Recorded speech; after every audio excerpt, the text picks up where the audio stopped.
আসসালামু আলাইকুম। কেমন আছেন সবাই? আশা করি সবাই ভালো আছেন। ফটোশপে কাজ করতে গেলে আমাদের অনেক সময় মোবাইল থেকে ডকুমেন্টস প্রিন্ট করতে হয় এবং স্ক্যান করে প্রিন্ট করতে হয়। সেই প্রিন্ট কোয়ালিটি খারাপ আসে এবং বাঁকা ডকুমেন্টস কিভাবে সোজা করতে হয় সেটি আমরা অনেকেই জানি না। টেকনিকে কিভাবে বাঁকা ডকুমেন্টস সোজা করতে পারবেন এবং সহজ টেকনিকে প্রিন্ট করতে পারবেন। এবং হোয়াটসঅ্যাপে ডকুমেন্টস গুলো পাঠিয়ে থাকে সেগুলো কিন্তু ফটোশপে কিন্তু সাপোর্ট করে না। সেটি কিভাবে করবেন এবং ইমোর ছবি কিভাবে সাপোর্ট করাবেন সেই টেকনিক আমি এখানে দেখিয়ে দেব। এখানে কয়েকটি ডকুমেন্টস আপনি দেখতে পাচ্ছেন এবং আমি যদি একটা হোয়াটসঅ্যাপের ডকুমেন্টস আমি এখানে ওপেন করতে যাই সেক্ষেত্রে দেখুন এটা একটু হোয়াটসঅ্যাপ এরকম একটা কিন্তু নোটিফিকেশন চলে আসে। এগুলো আপনি কিভাবে খুব সহজে আপনি সাপোর্ট করাতে পারবেন সেটি আমি এখানে দেখিয়ে দেব। এই যে একটি ডকুমেন্টস আপনি দেখতে পাচ্ছেন, ডকুমেন্টসটা কিন্তু অনেকটা বাঁকা রয়েছে এবং এখানে দেখুন ব্যাকগ্রাউন্ড কালারটা কিন্তু হোয়াইট থাকার কথা, কিন্তু এটা কিন্তু ব্লু ব্লু একটা ইফেক্ট কিন্তু এখানে রয়েছে। এই ইফেক্টগুলো কিভাবে সহজে আপনি খুব চকচকা করে নিতে পারবেন এবং সোজা করতে পারবেন। সোজা করার জন্য এখানে আমি ক্রপ টুলে যাচ্ছি। ক্রপ টুল এখানে ক্লিয়ার করে দিবেন।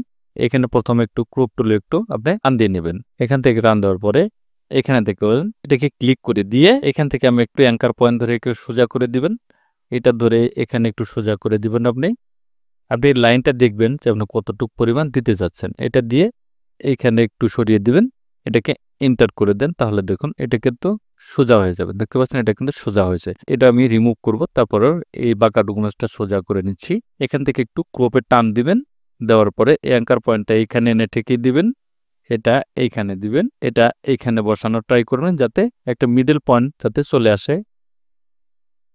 আপনি একটু দেখে নেবেন যে কতটুক দিলে ছবিটা একটু সোজা হয়।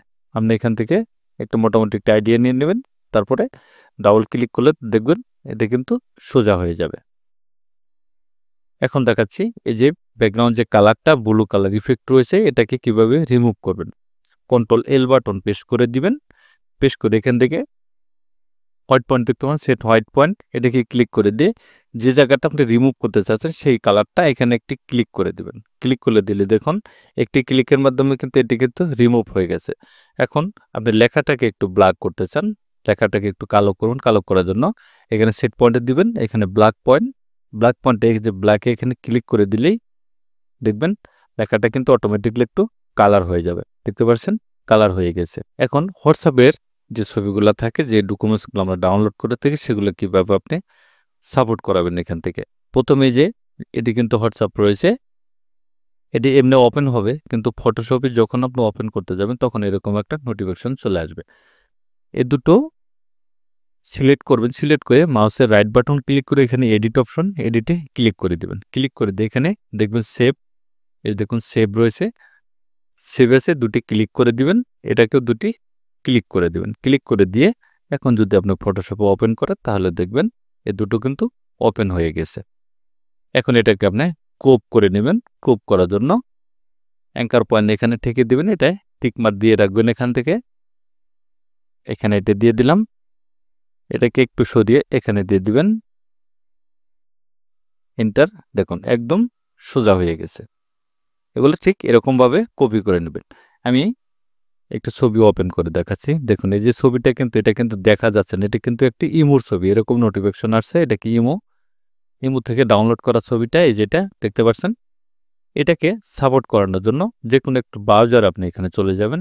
ব্রাউজারে গিয়ে এই ছবিটাকে ধরে ব্রাউজারে এনে এখানে ছেড়ে দিবেন। ছেড়ে দিয়ে মাউসের রাইট বাটন ক্লিক করে এখানে কিন্তু এখান থেকে কপি ইমেজে ক্লিক করে দেবেন। কপি ইমেজ, ফটোশপে চলে যাবেন। কন্ট্রোল এন বাটন প্রেস করে দিয়ে একটি পেজ আপনি এখান থেকে নিয়ে নেবেন, এ4 সাইজ পেজ। ওকে করে দিলাম। এখন এখানে কন্ট্রোল বি দিয়ে এটাকে পেস্ট করে নেবেন। পেস্ট করে এখন এটাকে রিসাইজ করে নেবেন, সাইজ যতটুকু করতে চান সাইজ ছোট বড় করে এখানে পাসপোর্ট সাইজ ছবির মাপে আপনি কাটবেন, বা যে কোনো সাইজ আপনি এটাকে ক্রপ করে নিতে পারেন। এখন যদি আপনি সেভ দেন, control shift S button press করে দিয়ে সেভ করে নেবেন। আমি এখানে নাম দিয়ে দিচ্ছি জেপিজি মোড। সেভ করে দিলাম। এখন এটা ক্লোজ করে দিচ্ছি আমি। দেখুন এখন এই যে ছবিটা চলে আসছে। এখন আপনি এই ছবিটাকে আপনি কাজ করে নিতে পারবেন। আমি আরেকটি টেকনিক দেখাচ্ছি। এখান থেকে একটা ডকুমেন্টস আমি ওপেন করে নিচ্ছি। অনেকেই বলেছেন আমি ডকুমেন্টস যখন আমি প্রিন্ট করি সেক্ষেত্রে আমাদের প্রিন্টের ক্ষেত্রে যে ডকুমেন্টসগুলো আমাদের ভালো ক্লিয়ার আসে না এবং ঘোলাটে আসে, ঝাপসা আসে, সেটি কিভাবে ক্লিয়ার করে প্রিন্ট দিবেন সেটি দেখাবো। এখানে সিলেক্ট থাকা অবস্থায় কন্ট্রোল পি বাটন প্রেস করে দিবেন। এরকম প্রিভিউ দেখাবে, স্কেল অফ ফিট মিডিয়া, এখানে ক্লিক করে দেবেন। ক্লিক করে দিয়ে এখানে প্রিন্ট অপশনে যাবেন। এখানে প্রিন্টারটা সিলেক্ট করবেন, কোনটা দিতে চাচ্ছেন। একটি প্রিন্টার এখানে সিলেক্ট করে রাখবেন। প্রপার্টিসে যাবেন।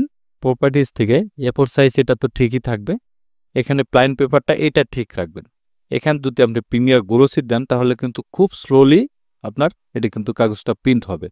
প্লাইন পেপার এখানে ঠিক রাখবেন, স্ট্যান্ডার্ড রাখবেন না, অথবা এখানে ড্রাফট রাখবেন না। যদি ড্রাফট রাখেন তাহলে সেক্ষেত্রে অনেক স্পিডে প্রিন্ট হবে, প্রিন্টের কোয়ালিটিটা আপনার ভালো আসবে না। এখানে স্ট্যান্ডার্ড, যদি আপনার নিউ প্রিন্টার থাকে তাহলে স্ট্যান্ডার্ড দিতে পারেন। যদি আরও ভালো কোয়ালিটি চান সেক্ষেত্রে হাই সিলেক্ট করে দিবেন। হাই সিলেক্ট করে দিলেই এটা কিন্তু প্রিন্টটা কিন্তু সঠিকভাবে প্রিন্ট হবে। কালারের ক্ষেত্রে কালার এবং সাদা কালো থাকলে সাদা কালোতে প্রিন্ট করে দেবেন। এখন এটাকে যদি আপনি সাদা কালো প্রিন্ট করতে চান সেক্ষেত্রে এখানে প্রিন্ট অপশনে গিয়ে আপনি সাদা কালো করতে পারেন। তবে কিবোর্ডের কন্ট্রোল বাটন ধরে অন প্রেস করবেন বা 2 প্রেস করবেন। দেখুন এখানে একটু কিন্তু কালার কিন্তু এদিক সেদিক এখানে দেখাচ্ছে, দেখতে পাচ্ছেন। এই বর্ডারটা রিমুভ করতে হলে ধাপে ধাপে একটি ক্লিক করে দিবেন। আমি 3-তে ক্লিক করে দিলাম, তাহলে দেখুন বর্ডারটা চলে গেছে। 2-তে দিলে বর্ডারটা ভালো, 1-এ দিলে আর একটু ক্লিয়ার দেখাচ্ছে এখানে। যদি কোনো রঙিন ডকুমেন্টস আপনি সাদা করতে চান তাহলে এই Ctrl+1, Ctrl+2 বা Ctrl+3 যতটুকু আপনার প্রয়োজন ততটুকু দিয়ে নেবেন এবং কি আগের অবস্থায় ফিরতে গেলে কন্ট্রোল এই বাটন প্রেস করে দেবেন। তাহলে দেখুন এটা এভাবে আপনি খুব সহজেই হাই কোয়ালিটি প্রিন্ট করে নিতে পারবেন। এই যে ডকুমেন্টসগুলো রয়েছে এগুলো কিন্তু ব্যাকগ্রাউন্ডটা কিন্তু অন্য একটি কালার। Ctrl+L বা হোয়াইট পয়েন্ট এখানে একটি ক্লিক করে দিলে দেখবেন এটা ক্লিয়ার হয়ে গেছে, দেখতে পাচ্ছেন ক্লিয়ার হয়েছে। লেখাগুলো ঘোলা রয়েছে, ঘোলা থাকার জন্য এখানে আপনি শার্প করে নিতে পারেন। ফিল্টারে যাবেন, এখানে শার্পেন দেখবেন, আনসার শার্পেন, এখান থেকে একটু শার্প করে নিতে পারেন আপনি লেখাটাকে। এটা একটু বাড়িয়ে দিচ্ছি হালকা, ওকে করে দিলাম। দেখুন লেখাটা কিন্তু এখন একটু ক্লিয়ার হয়ে গিয়েছে। এভাবে আপনি ব্যাকগ্রাউন্ডটা চেঞ্জ করে নিতে পারেন, ব্যাকগ্রাউন্ডটা কালারটা ঠিক করতে পারেন, লেখার কালারটা আপনি একটু গাঢ় করে নিতে পারেন। থ্যাংক ইউ, ভালো থাকবেন সবাই। ভিডিও যদি ভালো লাগে অবশ্যই লাইক করে শেয়ার করে দেবেন, সাবস্ক্রাইব করুন, বেল আইকনটি চালু রাখবেন। নতুন নতুন ভিডিও পেতে চ্যানেলটি ফলো করে রাখবেন। ভালো থাকবেন, সুস্থ থাকবেন, আল্লাহ হাফেজ।